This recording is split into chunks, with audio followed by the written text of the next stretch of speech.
الحمد لله رب العالمين والصلاة والسلام على رسوله محمد خاتم النبيين وإمام المتقين وقائد الغر المحجلين وعلى آله وأصحابه أجمعين أما بعد فأعوذ بالله من الشيطان الرجيم بسم الله الرحمن الرحيم یا ایہا الرسل کلوا من الطیبات صدق اللہ العظیم۔ اسلام کے جو احکام ہیں دو طرح کے ہیں۔ اسلام کے احکام ایک قسم وہ ہے احکام کی جس میں ہمیں کچھ کرنے کا کہا گیا ہے، نماز پڑھنی ہے، روزہ رکھنا ہے، حج کرنا ہے، صدقہ دینا ہے، صلہ رحمی کرنی ہے، کرنے کے کام ہیں، ٹو ڈو، یہ سارے کام آپ نے کرنے ہیں۔ اور دوسری کیٹیگری ہے اسلامی احکام کی جن میں ہمیں بتایا گیا ہے کہ یہ کام نہیں کرنے، ناٹ ٹو ڈو۔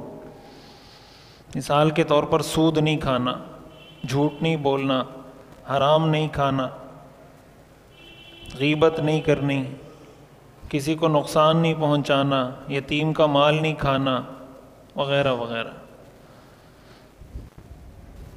اس کو ہم حلال حرام کا تصور کہتے ہیں۔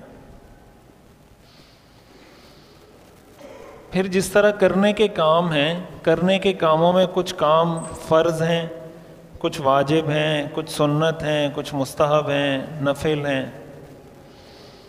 اسی طرح جو نہ کرنے کے کام ہیں ان میں بھی یہی کیٹیگریز، جس کو ہم کہتے ہیں یہ حرام ہے، یہ مکروہ تحریمی ہے، یہ مکروہ تنزیہی ہے، یہ جائز ہے، یہ ساری کیٹیگریز اس میں بھی ہیں کہ کون سا کام حرام ہے، کون سا مکروہ تحریمی ہے۔ بنیادی طور پر ایک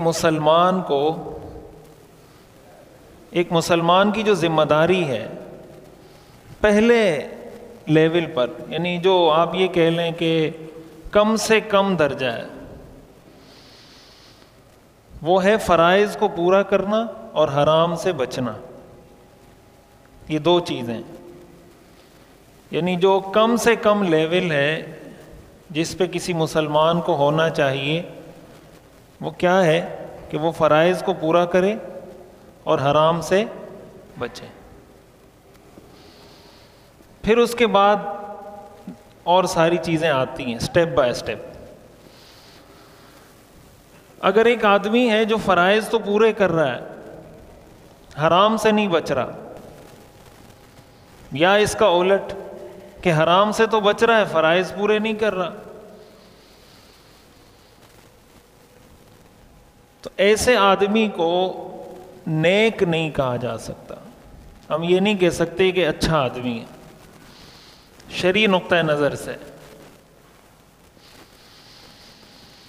اس کو اگر میں مثال سے سمجھاؤں یا وضاحت کروں تاکہ بات کلیئر ہو، ایک آدمی ہے نماز کا پابند ہے، روزے کا پابند ہے، حج کا پابند ہے، زکوٰۃ دیتا ہے، صدقہ دیتا ہے، صلہ رحمی کرتا ہے، سارے کام کر رہا ہے، لیکن سود کھاتا ہے۔ اس کا مطلب کرنے کے کام تو کر رہا ہے، جو نہ کرنے کے کام ہیں ان سے نہیں بچ رہا۔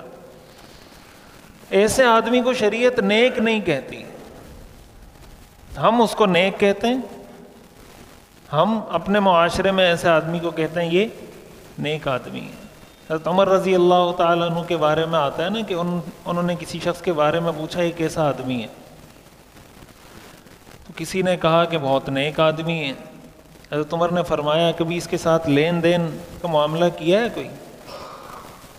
کہا نہیں۔ کہا کبھی سفر کیا ہے؟ کہا نہیں۔ تو کہا تم نے اس کو دیکھا ہوگا مسجد سے نکلتے ہوئے تو تم نے فیصلہ کر دیا کہ یہ نیک آدمی ہے۔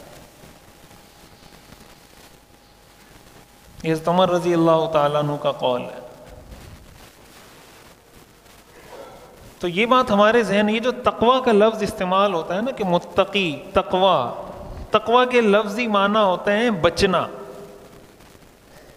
تقویٰ کہتے ہیں بچنے کو، متقی کہتے ہیں بچنے والا، ڈرنے والا. کس چیز سے بچنا ہے؟ کس چیز سے ڈرنا ہے؟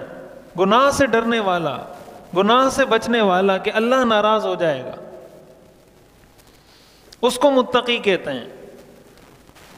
قرآن کریم میں آتا ہے نا کتب علیکم الصیام کما کتب علی الذین من قبلکم لعلکم تتقون، کہ روزہ اس لیے فرض کیا تاکہ تم متقی بن جاؤ. تو روزے میں انسان متقی کیسے بنتا ہے؟ کہ روزے میں انسان کھانا پینا چھوڑ دیتا ہے، حلال چیزیں چھوڑ دیتا ہے. کھانا حلال ہے چھوڑ دیا، بچ رہا ہے اس سے. پانی پینا حلال ہے، اس سے بچ رہا ہے، نہیں پی رہا. میاں بیوی کے تعلقات حلال ہیں، اس سے بچ رہا ہے، نہیں پی رہا، اس سے فائدہ نہیں اٹھا رہا. اب اس کی رمضان میں، روزے میں ایسی ایک پریکٹس ہو جاتی ہے کہ اب رمضان کے بعد کم از کم اگر یہ حرام سے بھی بچ جائے تو متقی بن جائے گا. رمضان میں تو حلال سے بھی بچ رہا ہے، رمضان کے بعد حرام سے بھی بچ جائے گا، تو اس کو متقی کہا جاتا ہے. ہمارے ہاں ایک بہت بڑا مسئلہ آج کا جس نے ہمارے پورے معاشرے کو تباہ کیا ہوا ہے، پوری سوسائٹی کو تباہ کیا ہوا ہے. اور جب تک ہم اپنے آپ کو اس اخلاقی گراوٹ سے یا اس مذلت کے، اس ذلت کے کنویں سے اپنے آپ کو نہیں نکالیں گے تو ہم اپنے آپ کو ایک اچھا مسلمان نہیں کہہ سکتے. حدیث میں آتا ہے، قرآن کریم کی آیت ہے، اللہ تعالیٰ ارشاد فرماتے ہیں اے ایمان والو کلوا مما فی الارض حلالا طیبا، حلال اور پاکیزہ چیزیں کھاؤ. ولا تتبعوا خطوات الشیطان، اور شیطان کے نقش قدم پر مت چلو. اسی طرح قرآن کریم میں آتا ہے یا ایھا الرسل، اے رسولو کلوا من الطیبات، پاکیزہ چیزیں کھاؤ، واعملوا صالحا، اور نیک عمل کرو. یا اللہ تعالیٰ نے فرمایا پاکیزہ چیزیں کھاؤ اور نیک عمل کرو.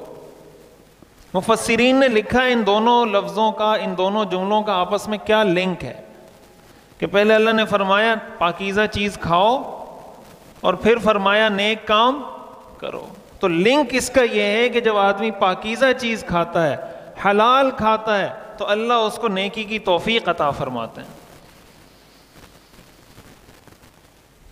یہاں یہ سوال پیدا ہوتا ہے کہ حرام کھانے والے بھی تو نیکی کرتے ہیں، حرام کھانے والے بھی تو نماز پڑھتے ہیں، حرام کھانے والے بھی روزہ رکھتے ہیں، حج کرتے ہیں، تو ان کو بھی تو نیکی کی توفیق ہو رہی ہے. اس کا کیا مطلب؟ قرآن کریم میں آتا ہے نا یمحق اللہ الربا ویربی الصدقات، اللہ سود کو گھٹاتا ہے، صدقات کو بڑھاتا ہے. تو دیکھنے میں تو اس کا الٹ نظر آتا ہے. دیکھنے میں آپ 1000 روپے کسی کو دیں سود پر اور ریٹرن آپ کو 1100 روپے ملیں تو آپ کے پیسے بڑھ گئے یا گھٹ گئے؟ اور اگر 1000 روپے تھے 100 روپے صدقہ دے دیے تو 900 ہو گئے.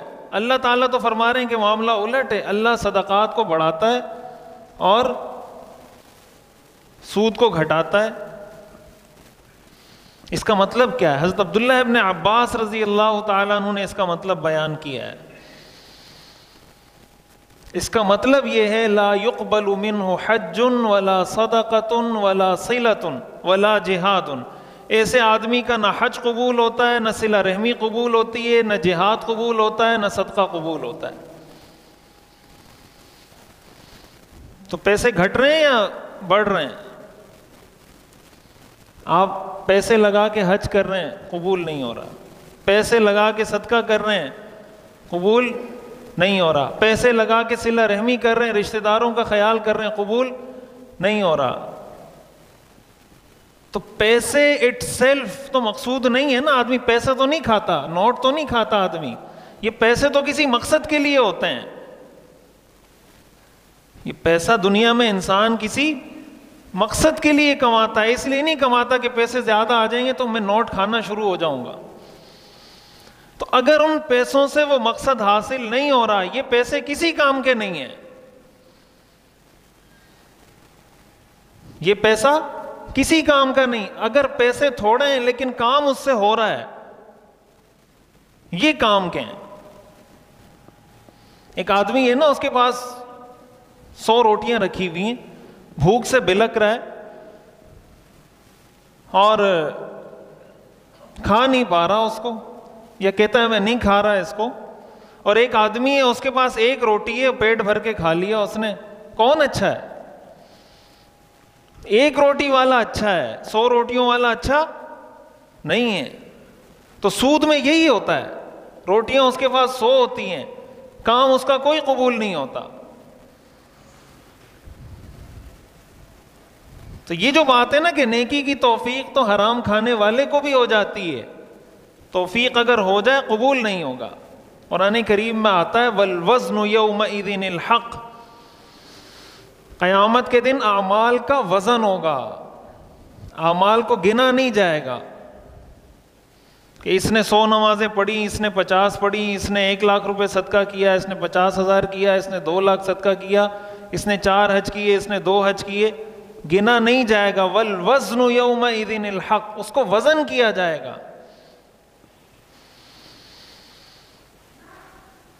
تو وزن میں تو ایسا ہو سکتا ہے کہ کوئی چیز دکھنے میں بہت زیادہ ہو. روئی ہے مثال کے طور پر، روئی ہے 10 کلو روئی ہے، اور 10 کلو ایک لوہے کا بٹا ہے. 10 کلو کا لوہے کا بٹا ہے اور 10 کلو روئی ہے. وزن میں دونوں برابر ہیں یا نہیں؟ اور حجم میں کتنا فرق ہے؟ 10 کلو روئی کے لیے آپ کو اچھی خاصی جگہ چاہیے، اور 10 کلو کے بٹے کے لیے آپ کو تھوڑی سی جگہ چاہیے. وزن میں دونوں برابر ہیں. قیامت کے دن وزن ہوگا. یہ جو حدیث میں آتا ہے نا، یہ بات سمجھنی چاہیے. شریعت کے اعمال کا ایک ظاہر ہے، ایک باطن ہے.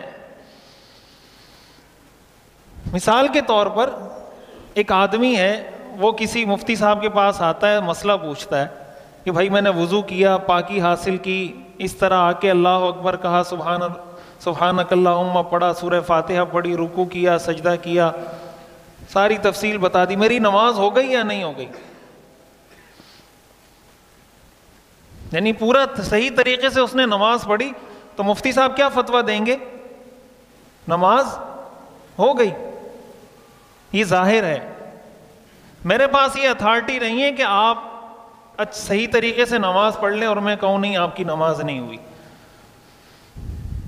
لیکن کیا یہ نماز اللہ کی بارگاہ میں قبول ہوئی یا نہیں، اس کی کوئی گارنٹی نہیں ہے.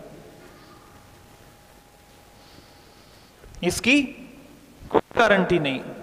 سوال پوچھیں گے، مسئلہ پوچھیں گے، بھائی اس طریقے سے زکوٰۃ دی، ادا ہو گئی؟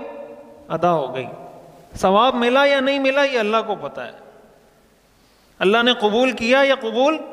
ایک آدمی مثال کے طور پر اس لیے نماز پڑھ رہا ہے کہ لوگ کہیں یہ نمازی ہے، اور پورے صحیح طریقے سے پڑھ رہا ہے، تو اگر سوال کرے گا جواب ملے گا آپ کی نماز ہو گئی. لیکن اللہ کی بارگاہ میں ایسی نماز قبول نہیں ہوگی. حدیث میں آتا ہے نا، قیامت کے دن 3 لوگوں کو سب سے پہلے جہنم میں ڈالا جائے گا. ایک شہید، ایک سخی، اور ایک عالم، قرآن پڑھنے والا. سخی کہے گا یا اللہ میں نے تو آپ کے لیے مال خرچ کیا تھا. اللہ فرمائیں گے اس لیے خرچ کیا تھا تاکہ لوگ کہیں بہت بڑا سخی ہے. وقد قیل، اور یہ کہا جا چکا، اور اوندھے منہ جہنم میں. شہید کہے گا یا اللہ میں نے تو جان دے دی، اپنا خون بہا دیا. اللہ فرمائیں گے تو نے اس لیے جہاد کیا تھا لوگ کہیں بہت بہادر ہے. وقد قیل، اور یہ کہا جا چکا، تیرے بارے میں لوگوں نے بڑے قصیدے پڑھے کہ بہت بہادر تھا. ہو گیا، ختم. تیسرا عالم، وہ کہے گا یا اللہ میں تو ساری زندگی قرآن پڑھتا رہا، لوگوں کو قرآن پڑھاتا رہا، لوگوں کو دین کے مسائل بتاتا رہا. اللہ فرمائیں گے یہ دین کا علم تو نے اس لیے حاصل کیا تھا کہ لوگ کہیں گے بہت بڑا عالم ہے، بہت بڑا مفتی ہے، اس کو مسائل بہت یاد ہیں۔ وقد قیل، اور یہ کہا جا چکا، سب سے پہلے ان 3 لوگوں کو جہنم میں ڈالا جائے گا۔ اللہ ہم سب کی حفاظت فرمائے۔ تو اگر کوئی آدمی لڑ رہا ہے تو ظاہری اعتبار سے جیسے شہید کے احکام ہیں، شہید کو غسل نہیں دیا جاتا، تو کوئی پوچھے گا بھائی یہ شہید ہوا ہے میدان جہاد میں، اس کو غسل دینا ہے یا نہیں؟ تو مفتی صاحب فتویٰ دیں گے غسل نہیں دینا اس لیے کہ شہید ہے۔ لیکن اس کی شہادت اللہ کی بارگاہ میں قبول ہوئی یا نہیں، اس کی کوئی گارنٹی کسی کے پاس نہیں ہے۔ حدیث میں آتا ہے نا، حضور علیہ الصلوۃ والسلام ایک مرتبہ ایک جنازے پہ کھڑے تھے، تو کسی نے اس میت کے بارے میں کہا کہ یہ جنتی ہے، یعنی بالکل قطعی اور حتمی بات کی، ایبسولوٹ بات کی کہ یہ جنتی ہے۔ حضور نے فرمایا تمہیں کس نے بتایا کہ یہ جنتی ہے؟ آپ نے فرمایا میں اللہ کا رسول ہوں، مجھے اس بات کا علم نہیں کہ یہ جنتی ہے یا نہیں، تمہیں کیسے پتا؟ قرآن کریم میں آتا ہے لا تزکوا انفسکم هو اعلم بمن اتقى، اپنی بڑی پاکیزگی اور اپنی بڑائیاں بیان مت کیا کرو، هو اعلم، اللہ بہتر جانتا ہے کون زیادہ متقی ہے، هو اعلم بمن اتقى۔ تو جب انسان حرام کھاتا ہے نا تو نماز تو پڑھ رہا ہے، زکوٰۃ تو دے رہا ہے، حج تو کر رہا ہے، لیکن حدیث میں آتا ہے کہ ایسے آدمی کی کوئی عبادت قبول نہیں ہوتی۔ حدیث میں آتا ہے نا، حضور علیہ الصلوۃ والسلام نے ارشاد فرمایا ان اللہ تعالی طیب لا يقبل الا طیبا، اللہ پاک ہے اور پاکیزہ چیز کو قبول کرتا ہے۔ اسی لیے کہا جاتا ہے کہ اگر حرام مال صدقہ کرنا ہے تو ثواب کی نیت کے بغیر صدقہ کرنا پڑے گا۔ کسی آدمی نے سود کے پیسے کمائے اور اب اس کو اللہ نے توبہ کی توفیق دی، وہ اس کو خرچ کرنا چاہتا ہے تو اس کو خرچ کرے اس انداز میں جیسے آدمی کے پاس کچرا پڑا ہوتا ہے پھینک دیتا ہے۔ ثواب کی نیت حرام مال صدقہ کرتے ہوئے نہیں کر سکتا، اس لیے کہ اللہ کو چاہیے نہیں۔ ان اللہ تعالی طیب لا يقبل الا طیبا۔ ہمارے ہاں ایک بہت بڑا مسئلہ آج کا نوجوانوں کا یہ سوشل میڈیا کی وجہ سے ہر آدمی کے ذہن پہ یہ بھوت سوار ہے کہ میں کسی طرح بس سب سے بڑا مالدار بن جاؤں۔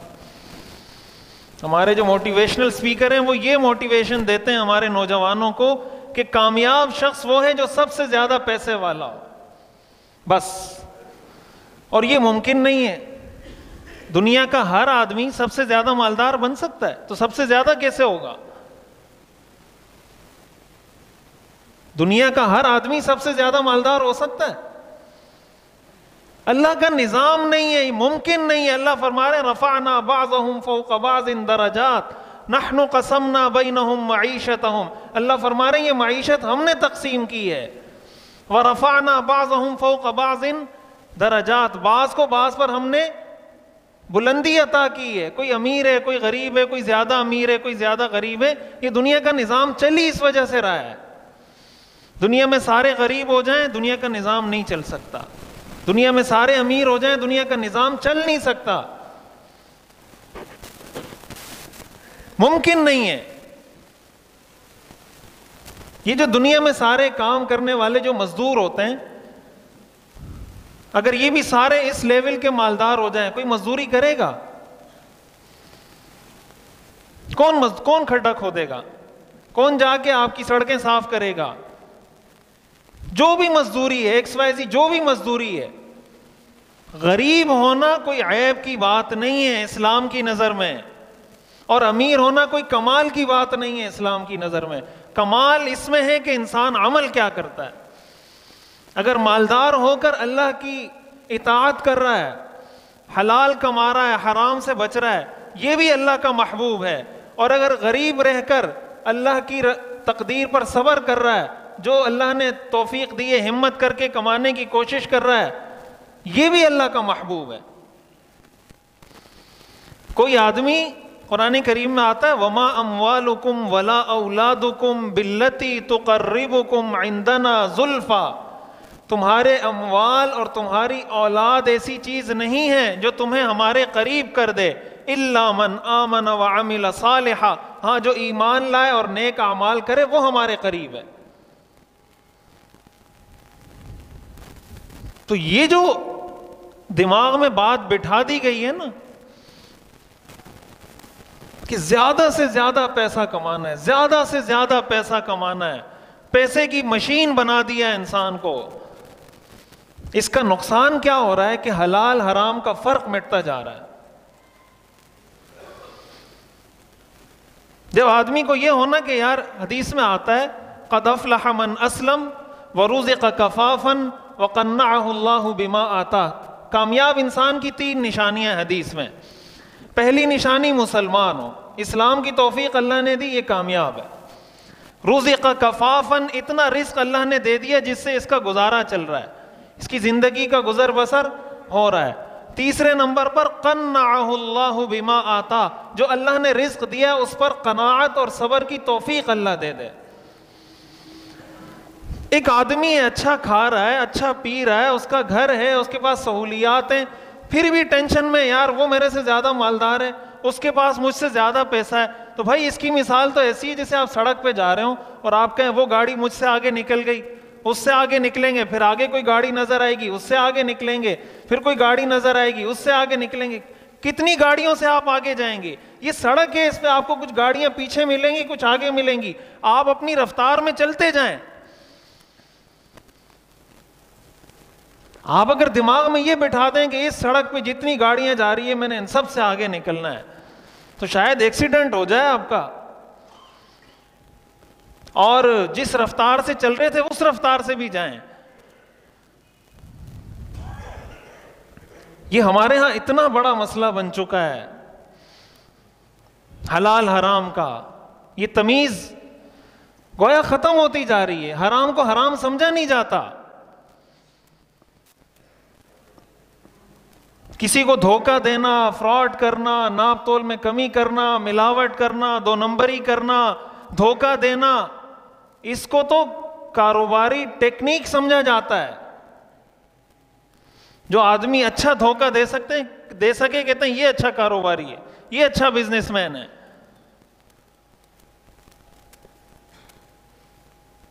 اس دن ایک صاحب نے مجھے کہا، اور نقصان اس کا یہ ہوتا ہے کہ اتنا ہمارے ہاں یہ مسئلہ زیادہ ہو گیا ہے کہ ایک آدمی اگر حلال پہ چلنا چاہتا ہے اس کے لیے مشکلات ہیں۔ مثال کے طور پر ایک محکمہ ہے، اس میں رشوت لیتے ہیں، پولیس کا محکمہ ہے، ٹریفک کا یا کوئی اور ہے، تو اگر اس محکمے میں اس وقت 50 لوگ ہیں اور 45 لوگ ایسے ہیں جو رشوت لے رہے ہیں، یہ 5 لوگ اگر نہیں لیں گے نا، ان کے لیے مشکلات ہیں کہ یار ہم حلال پہ کیسے گزارا کریں، ہمیں یہاں رہنے نہیں دیں گے یہ لوگ۔ یعنی حلال کھانا اتنا مشکل ہو گیا ہے۔ ایک آدمی اگر یہ کہے میں رشوت نہیں لیتا، وہ کہیں گے بھائی ہم آپ کا ٹرانسفر کر دیتے ہیں، ہم آپ کا تبادلہ کر دیتے ہیں، آپ ہمارے ساتھ نہیں چل سکتے۔ جہاں وہ جائے گا اس کے لیے مشکلات، اس لیے کہ وہ کہہ رہا ہے میں نے حلال کھانا ہے۔ جس کو جتنا جس کا بس چلتا ہے، اچھے لوگ بھی ہیں دنیا میں، لیکن محض ان اچھے لوگوں کے وجود سے، ان کے ایگزسٹنس سے دنیا کے نظام میں بہتری، ہمارے معاشرے میں بہتری نہیں آئے گی۔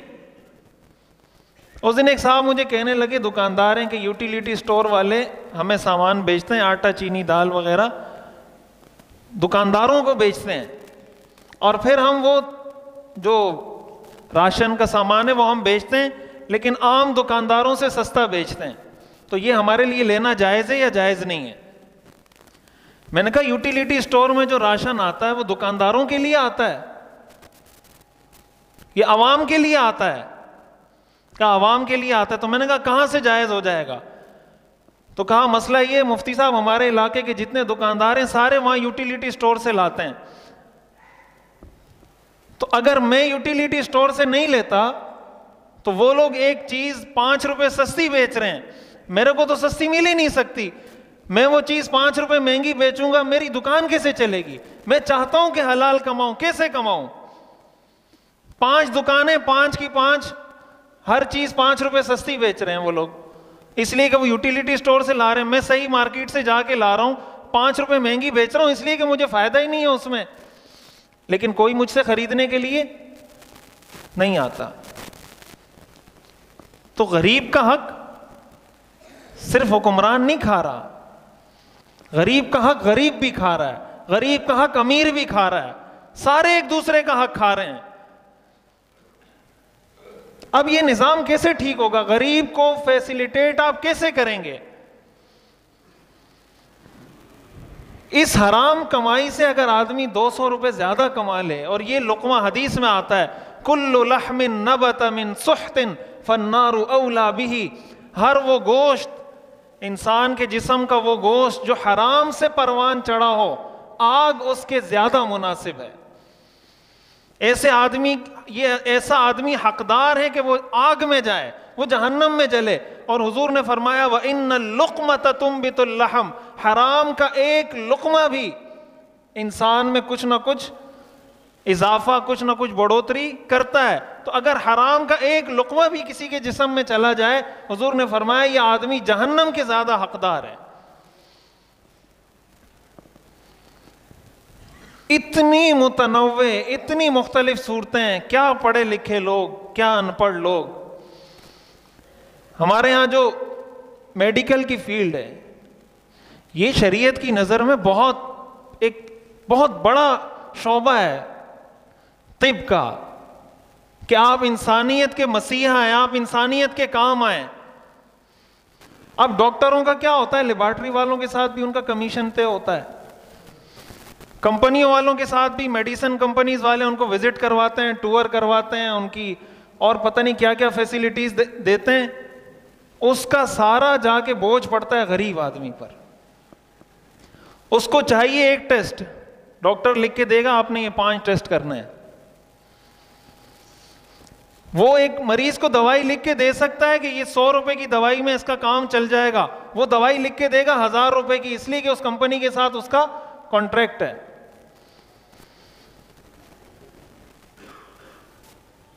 تو یہ حرام ہے, یہ جائز نہیں ہے. حدیث میں آتا ہے حضور علیہ الصلوۃ والسلام نے ایک مرتبہ کسی صحابی کو بھیجا زکوٰۃ کے اموال جمع کرنے کے لیے, زکوٰۃ کی کلیکشن کے لیے. وہ صحابی جب واپس آئے تو حضور کو کہنے لگے کہ یا رسول اللہ, یہ پیسے لوگوں نے زکوٰۃ کی مد میں دیے اور یہ چیزیں لوگوں نے مجھے ہدیہ دی ہیں. یہ پیسے زکوٰۃ کے ہیں اور یہ پیسے لوگوں نے مجھے الگ سے دے کے کہا تھا کہ یہ زکوٰۃ نہیں ہے, یہ تمہارے لیے ہماری طرف سے ہدیہ ہے. حضور علیہ الصلوۃ والسلام ممبر پہ تشریف لے گئے اور آپ نے فرمایا میں کچھ لوگوں کو زکوٰۃ کی کلیکشن کے لیے بھیجتا ہوں, وہ آ کے کہتے ہیں کہ یہ مال زکوٰۃ کا ہے, یہ مجھے ہدیے میں ملا ہے. آپ نے فرمایا ہلا قعد فی بیت ابیہ او امہ فینظر, وہ اپنے والد کے گھر میں بیٹھتا اور پھر دیکھتا لوگ اس کو ہدیے دیتے ہیں یا نہیں دیتے. یہ جو ہدیہ تمہیں ملا یہ تمہیں زکوٰۃ کی کلیکشن کی وجہ سے ملا ہے, اس میں تمہارا حق نہیں, یہ بیت المال کا حق ہے. تم اپنے گھر میں بیٹھو, پھر تمہیں میڈیسن کمپنیز والے یہ فیسیلیٹیشن دیتے ہیں, اپنے گھر میں بیٹھ کے تمہیں یہ ٹور کرواتے ہیں, اپنے گھر میں بیٹھ کے تمہیں یہ کمیشن دیتے ہیں. اگر نہیں دیتے اس کا مطلب اس غریب کی وجہ سے دے رہے ہیں. ہاں اگر آپ یہ ساری فیسیلیٹیز حاصل کر رہے ہیں لیکن اس کا بوجھ غریب پہ نہیں ڈال رہے, اس میں کوئی ناجائز کام نہیں کر رہے, اس میں کوئی غلط ٹیسٹ لکھ کے نہیں دے رہے, کوئی مہنگی دوائیں جان بوجھ کے لکھ کے نہیں دے رہے, تو حلال ہے. اب ڈاکٹر کوئی ان پڑھ تو نہیں ہوتے, یہ تو سب سے مشکل فیلڈ ہے میڈیکل کی. اس لیے کہا جاتا ہے تعلیم سے قومیں نہیں بنتی, تربیت سے قومیں بنتی ہیں. صحابہ کرام رضوان اللہ علیہم اجمعین کے پاس MBA اور BBA اور MBBS کی ڈگریاں نہیں تھی, ان کی تربیت ہوئی تھی. انہوں نے دنیا کے نظام کو پلٹ کے رکھ دیا تھا. دنیا آج کفر کی دنیا آج ان کی مثالیں دیتی ہے, ان کے معاشی نظام کو فالو کرتی ہے. اگر ہم اپنے آپ کو اس سے نہیں نکالیں گے, حرام غذا سے, حرام لقمے سے. حضرت سعد بن ابی وقاص رضی اللہ تعالیٰ عنہ حضور کے پاس آئے اور کہنے لگے یا رسول اللہ میرے لیے دعا فرمائے اللہ مجھے مستجاب الدعوات بنا دے، میں جو دعا مانگوں قبول ہو جائے۔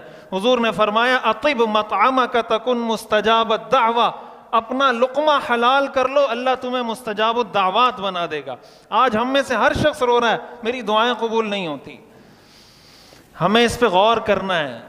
میں اگر جاب کرتا ہوں نا تو اگر 8 گھنٹے کا ٹائم اس نے آپ سے مانگا ہے، 6 گھنٹے آپ کام کرتے ہیں، 2 گھنٹے آپ یوٹیوب، فیس بک اور واٹس ایپ یوز کرتے ہیں، یا 2 گھنٹے آپ ریلیکس رہتے ہیں، آپ کے لیے یہ 2 گھنٹے کی تنخواہ لینا حلال نہیں ہے۔ دعا کہاں سے قبول ہوگی؟ اور آپ مجھے بتائیں کہ اگر ہم اس پر آ جائیں، ایک کمپنی کسی کو ہائر کرے 8 گھنٹے کے لیے اور وہ 8 گھنٹے کام کرے، کمپنی ترقی کرے گی یا نہیں کرے گی؟ یہ جو مزدور ہے، یہ جو ورکر ہے، یہ ترقی کرے گا یا نہیں کرے گا؟ ہماری معیشت ترقی کرے گی یا نہیں کرے گی؟ حلال کھانے سے ہمارے سارے مسائل حل ہو سکتے ہیں۔ ضرورت اس بات کی ہے کہ ہم اپنا احتساب کریں کہ کہیں ہم اپنے پیٹ میں یا اپنی اولاد کے پیٹ میں حرام کا لقمہ تو داخل نہیں کر رہے۔ اللہ تعالی ہمیں حلال کھانے اور حرام سے بچنے کی توفیق عطا فرمائے۔ وآخر دعوانا ان الحمد للہ رب العالمین۔